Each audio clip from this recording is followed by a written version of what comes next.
Well, once you're in, not by any stretch of the imagination comfortable. Well, I suppose it's not uncomfortable. It's tight. I mean, you really are.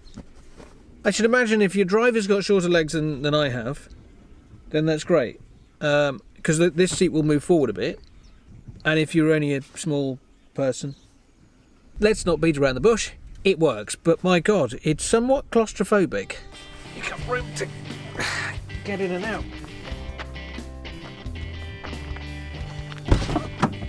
So, Convertible Mini.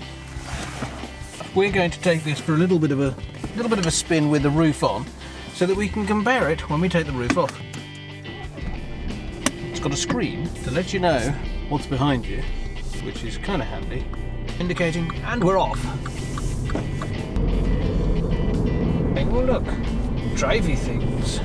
This is the new model of the Mini Convertible, and largely it's sort of very similar to the Mini that we've got. It's got the same size engine. This is apparently lighter than our Mini, so it will supposedly go with a bit more oomph than ours when you're actually out on the road. Although, having said that, the Countryman has an awful lot of oomph. It's very nutty for its size. However, what you lack is the four-wheel drive element.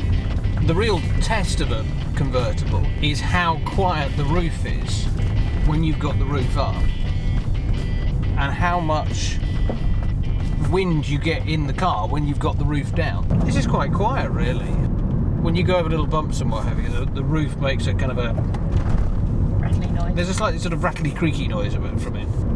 Other than that, it's remarkably quiet. I mean, admittedly, we're not going particularly fast. By no means is this a motorway, so there's an awful lot more noise that could be achieved. The engine noise in this is slightly more noticeable than in ours, but I suppose partly that's because maybe you're hearing it through the roof.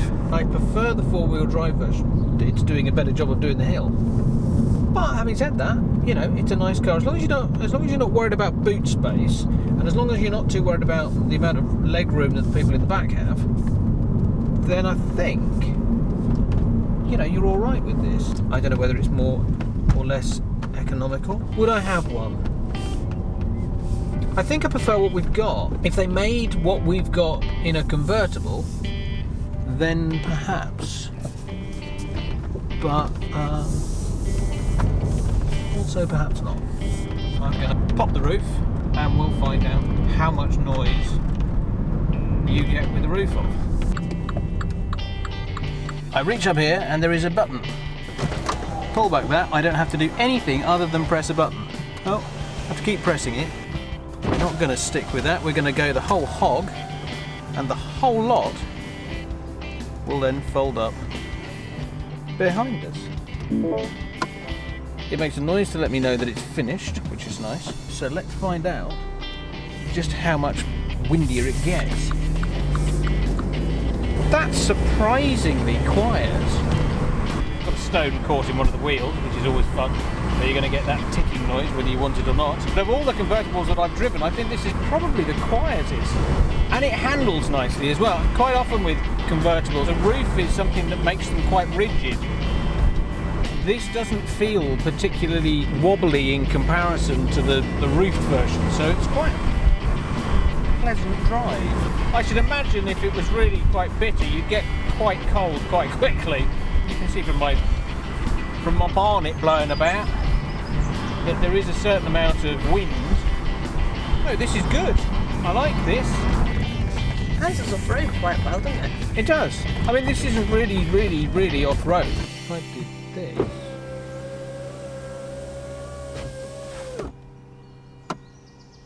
I mean, less wind, more sky. Less wind, more sky. Here comes a bump. And a big pile of poo. Did you hear the big pile of poo? I did. I've tried not to. Yeah. It's complaining at me because I've not got my seatbelt on. As it should do, but I don't really think I need my seatbelt to turn around in my own driveway. And hey presto, we've made it home. In one piece. Well done us. So all in all, a thumbs up for the Mini Convertible. Yeah, we'd rather like one of these because, you know, fun and that sort of thing. Not necessarily particularly practical for us because we need more boot space, but it goes nicely. It's nice and quiet. It's a comfortable car, and yes, we'll have 3. Okay, so bye for now. See you soon. If you like our videos, don't forget to subscribe, like, and share with your friends. You can also follow us on Twitter or Facebook if you just can't get enough vlog.